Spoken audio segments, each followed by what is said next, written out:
Muy buenos días a todos y a todas. Agradezco su presencia y participación en esta ceremonia y en estos diálogos que se abren, que se ofrecen como una forma de compartir nuestras preguntas, búsquedas, necesidades, cuestionamientos.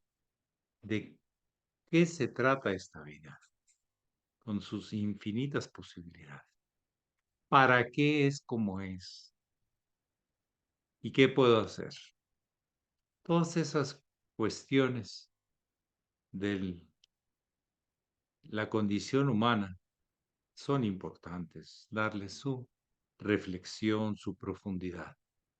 Bien, ustedes tienen la palabra. Adelante.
Silencio.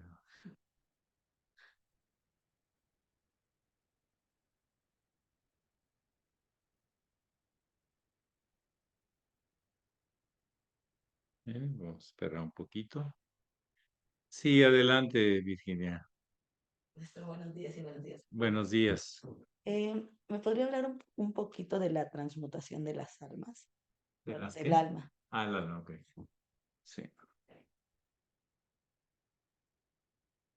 El alma es un proceso de acumulación de experiencias que están increíblemente, y todavía nos falta mucho por comprenderlo, cómo se graba tanto y cómo puede estar accesible eso que se grabó, esos registros que tiene el alma en tan diferentes aspectos, desde impresiones, procesos, relaciones, etcétera, negaciones y todo lo que sucede ahí, que es increíblemente diverso. Nosotros registramos las experiencias, consciente o inconscientemente, no es un tema a veces de elección, se graba.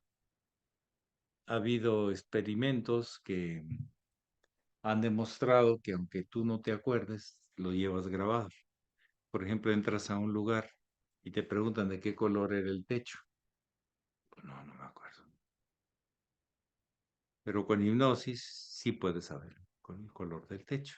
O sea que muchas cosas no están en el umbral del consciente, están grabadas en el inconsciente. Y va grabando y grabando.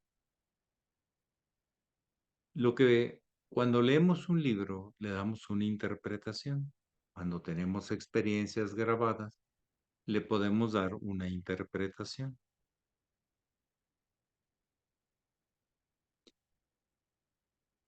Lo volvemos a leer y no le podemos dar la misma. Cuando volvemos a leer el libro, los registros, la historia, podemos encontrarle una nueva significación, una nueva interpretación. Pero las experiencias, lo que sucedió, ahí está. Pero está interpretado de forma diferente. Eso que se llama transmutación que usted pregunta, es una posibilidad de reinterpretación en realidad. Si está escrito un libro, no se altera. No necesito alterarlo, lo que necesito es saberlo interpretar, profundizar, significar, valorar. Y eso es darle un sentido trascendente. Cuando las cosas no son para poseerlas, dominarlas, sino para colaborar, ser uno con algo más grande. Eso se llama trascender los límites que yo tenía. Son expansiones de conciencia. Eso es a lo que le llamamos conciencia iniciática. En la conciencia iniciática no son cambios, porque hay cambios para bien y cambios para mal. Me disculpan los que tienen esa teoría, pero creo que no tiene el menor sentido, porque hay cambios para bien y cambios para mal. ¿Sí? Sino más bien son expansiones de conciencia, una comprensión, una reinterpretación con más sentido trascendente como punto de referencia de mi existencia, que aunque cambien los días sigue ahí, con su inspiración, con su luz. Entonces, la transmutación es ir más allá del cambio. Más trans es más allá. Mutación significa cambio. Entonces, más allá que haya un cambio, hay un nuevo descubrimiento, hay algo más de sobre eso mismo. Fíjense cómo esa palabra de mismo puede tener alcances. El maestro, el venerable Satarjat José Marchieli decía,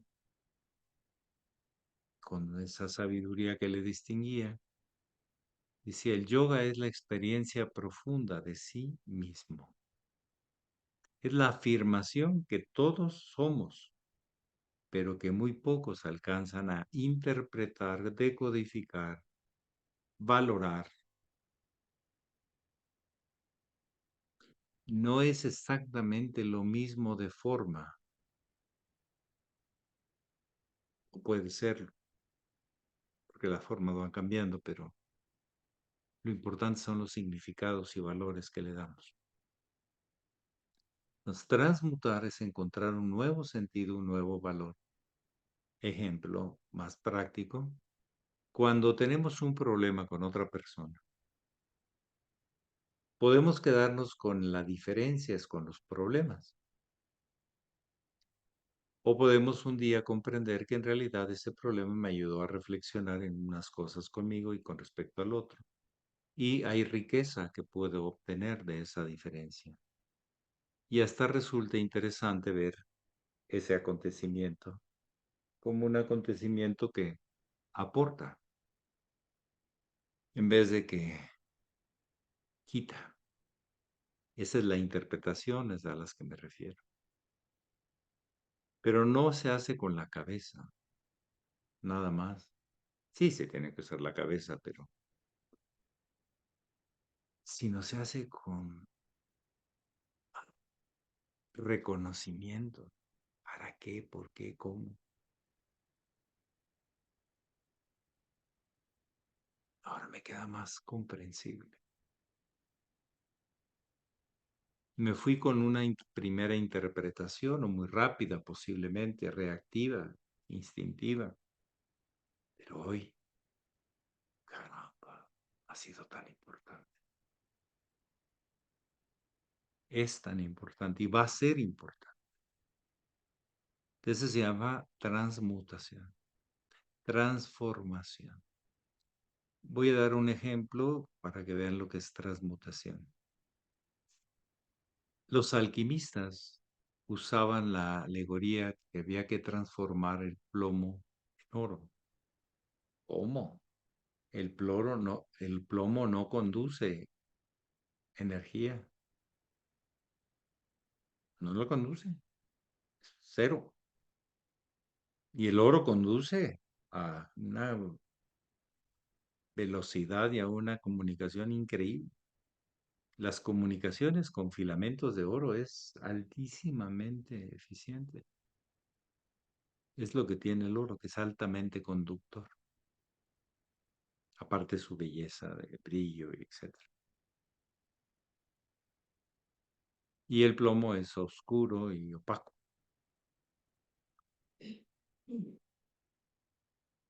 Pero ¿cómo se puede hacer cambiar plomo en oro? Si son tan diferentes, son completamente antagónicos.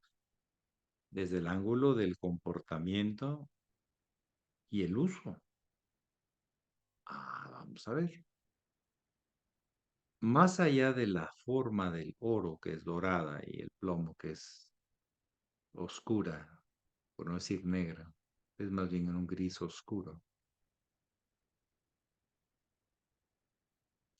Ellos están compuestos esencialmente por electrones, protones y todo lo demás.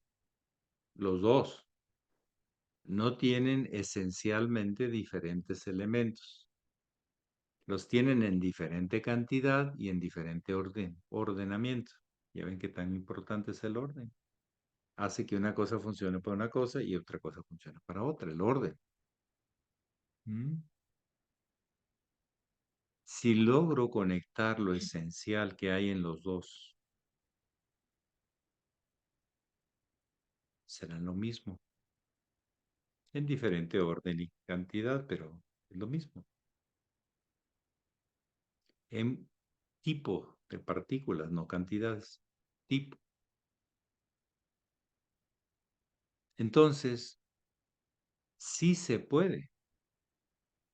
Porque si yo logro en un átomo dar mayor cantidad de peso atómico, o sea, mayor cantidad de electrones, por lo tanto de protones y demás, para que se balanceen, hago un elemento estable, pues sí se puede. Hazlo.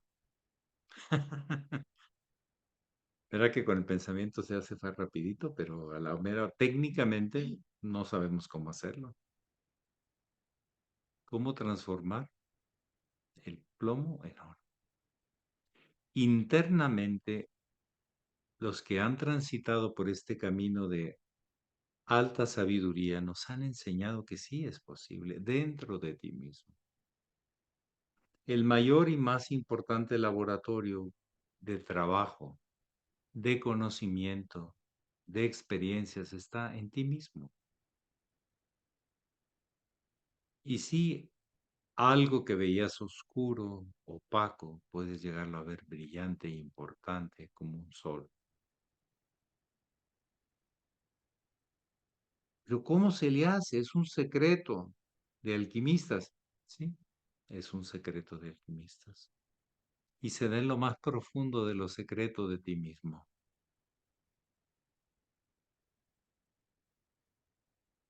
Hay que usar la voluntad para poder hacer algo así, de modificar estructuras y relaciones tan hechas, pero sí se puede.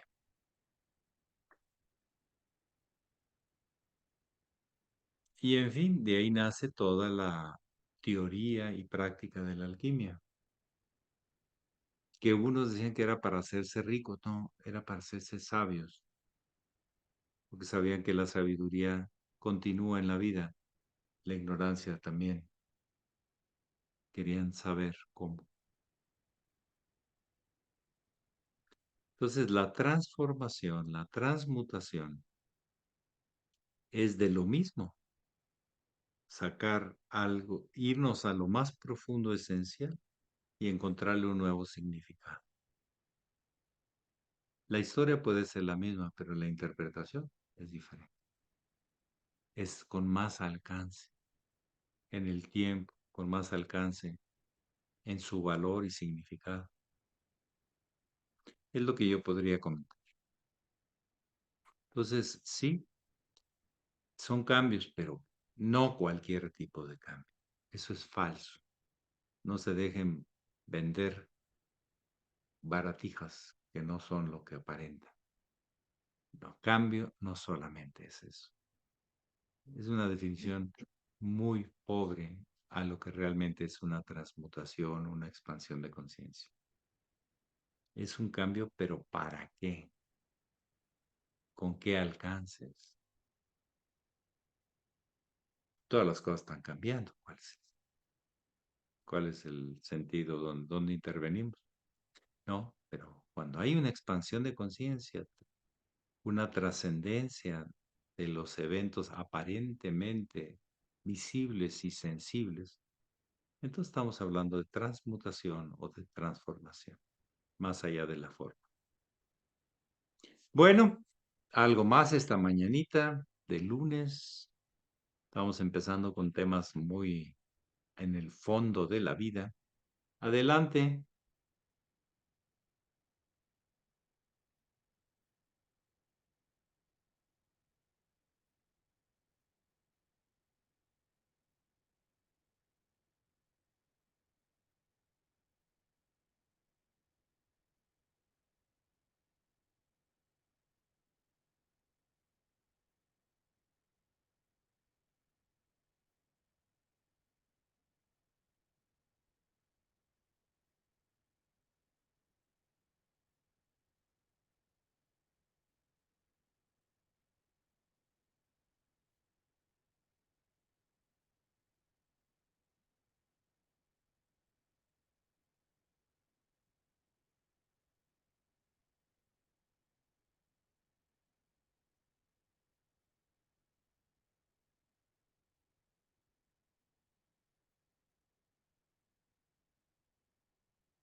Adelante, adelante. Maestro, cuando una persona dice que ve personas que ya no están, se supone que en este plano, o sea, que ya están muertas, ¿qué, o sea, qué ven realmente? O sea, ¿qué ven? Si ven eso, ¿se juntan dos planos o qué pasa ahí? Ok. Bueno, los planos están interpenetrados, pero como tienen diferente tiempo-espacio, diferente frecuencia vibratoria, dentro de la vibración, entonces no se chocan. Eso tenemos que aprenderlo un día. Que en este mismo plano hay planos que no veo, que no siento, que no reconozco. Hay gente de repente que sí, por la relación que tiene con la persona difunta. ¿Sí? Lo que pasa es que después de muertos, el campo energético es un fluido plástico, tiene plasticidad, puede tomar formas. La hemos dejado vibrando, ¿no?, al morir todavía. El cuerpo ya no, pero el campo energético sí. Campo vital, energético, magnético. Y eso es lo que logramos llegar a ver si hay una sintonía y un vínculo hacia el de los dos lados, del muerto, hacia el que está vivo en otro plano, pero que está muerto en este plano, y nosotros que estamos en este plano, pero inconscientes del otro plano. No es que estemos muertos en el otro plano, estamos inconscientes en el otro. Entonces, es lo que vemos. Este campo, con la forma inclusive de la persona fallecida, dura algunos tiempos. No tanto, pero sí unos 30, 40, 50, 60 o más años. Todavía, pero se va apagando porque no se retroalimenta, no respira esa alma. Solo tiene una pila que cada vez pues, se va agotando. No come, no obtiene energía, por los alimentos tomamos energía que ha transformado biológicamente las plantas. Bueno, nosotros los vegetarianos.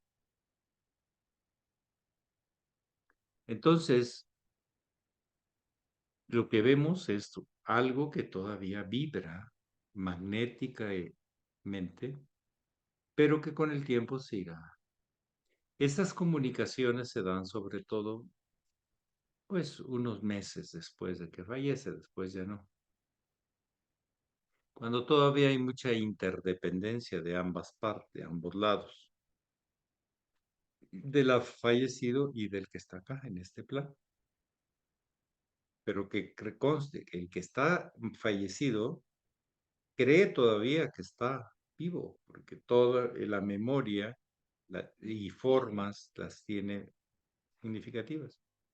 Con el tiempo, esa persona que está en ese plano astral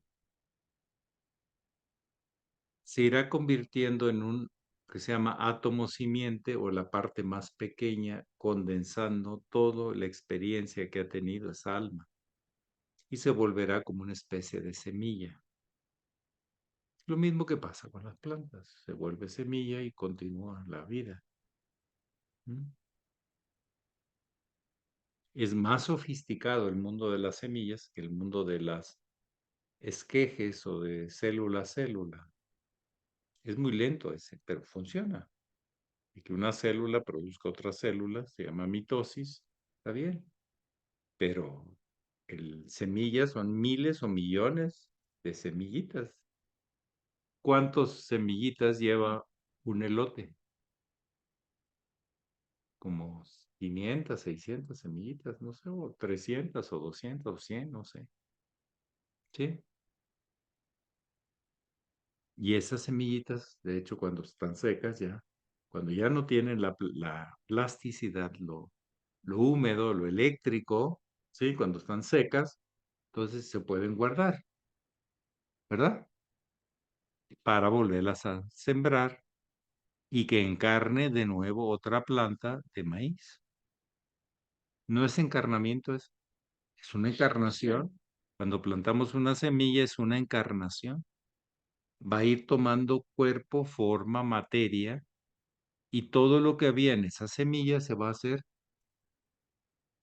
manifiesto, se va a hacer real.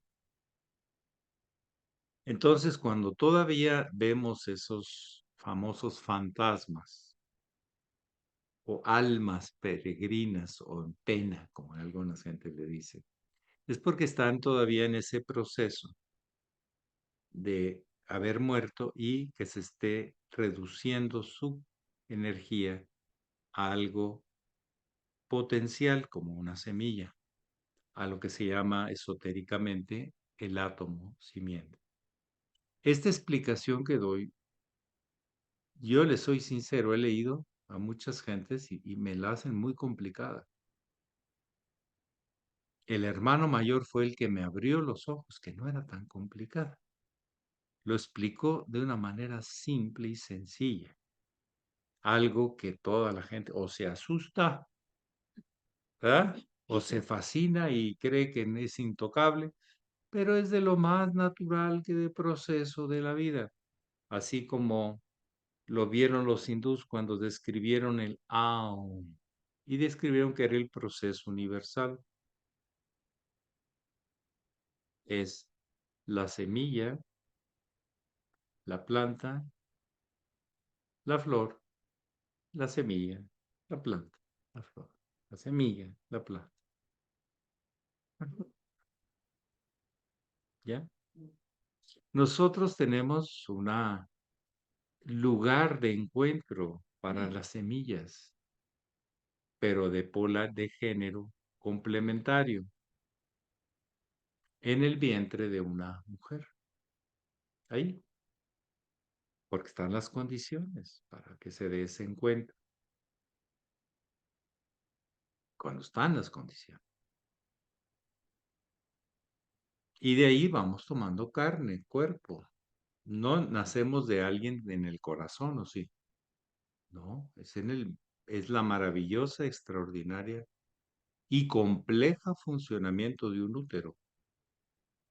No es la vagina, es el útero, el que es increíble. La vagina es nada más la entrada. El útero es memoria, es alimento, es nutrición, es limpieza, es corrupción, es todo. Se da ahí. Lo que se da como en la tierra, se da ahí. Es un instrumento realmente increíblemente sabio para hacer todo lo que hace, ¿no? Y es uno de los puntos más vulnerables de una mujer también, el útero. ¿No? Que le den una patada a alguien en el útero es muy fuerte, ¿o no? ¡Wow! ¿Quién sabe qué se desata ahí? Pero es una maravilla. Y se restablece el orden agradeciendo, venerando, como a una madre le veneramos toda su generosidad. ¿Sí? Al padre de que haya salido y que haya salido bien, que pudo salir de las cosas. ¿Sí? Y la madre de todo lo que nos dio, nos nutrió, nos cuidó. Así debemos tener un culto al útero de una mujer, cosa que falta mucho. Desde los espantos de la regla, no se ha entendido la maravillosa función que ejerce todo eso, milagrosa función que ejerce todo eso, ¿sí? Y que es representación del mismo cosmos, ahí para que se queden picados. El maestro Laferriere en una conferencia en Australia en los años 50 habló ante gente que seguramente se espantó y otros se rascaron la cabeza y otros se salieron porque se asustaron, seguro. Habló de la gran eyaculación cósmica del Big Bang y de la recepción del útero universal para formar el universo. ¡Ah! Se aventó a lo... Y eso no está en ninguno de sus libros, pero sí en una conferencia que dio en Australia, donde se acaba tanta comprensión de lo pequeño con lo grande y lo grande en lo pequeño. Era asombroso. Por eso es nuestro guía, nuestra referencia, el muy sublime maestro. No va a vivir nuestra vida. Nosotros la tenemos que vivir, pero nos da una comprensión de guía, de referencia, muy, porque no buscaba nada más que la humanidad tuviera más sentido del por qué y para qué estaba aquí, para que supiéramos qué hacer entonces con lo que tenemos, con tanto, tanto que tenemos, todos, por organizar, por relacionar, así como en los átomos, por vincular, por reconocer. Todos estos temas son de la vida, de cómo se producen y para qué, por qué y cómo.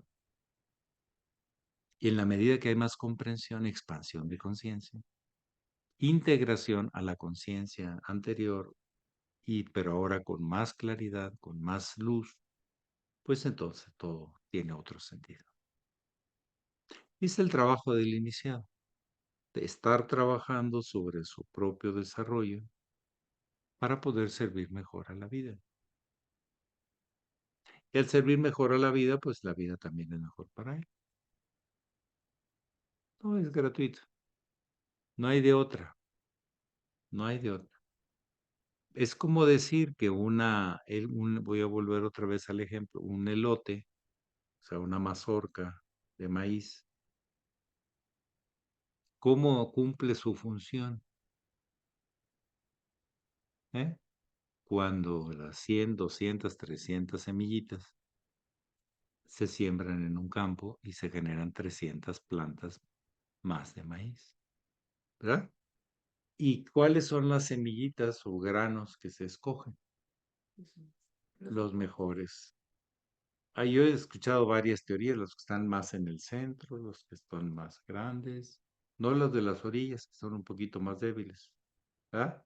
A la hora de desgranar, los del centro son los más difíciles de desgranar, o sí o no, y los de las orillas son un poquito, no. Pero bueno, sigámonos maravillando cómo esa inteligencia divina se refleja en tantos y tantos lugares, en los seres, porque son minerales, y es la alquimia, ser vegetales, ser animales, ser humanos y los seres divinos, los que están por arriba de la condición humana, que no tienen la forma humana. Nosotros se la hemos inventado. Son simplemente inteligentes y constructores de la vida universal.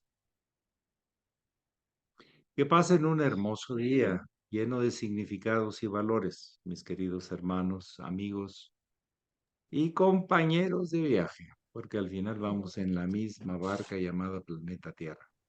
Pax. Pax, muy amables. Muchas gracias por todo. Saludos a todos. Saludos a todos. Bendiciones. Abrazos, hermano. Bye. Hasta luego. Andamos, Buenos días. amanecimos con la espada desenvainada porque me llevaron a ver ayer los 3 mosqueteros. Que todo el rato usaban su espada para andarse peleando. Ándele, que pasen bonito día. Gracias.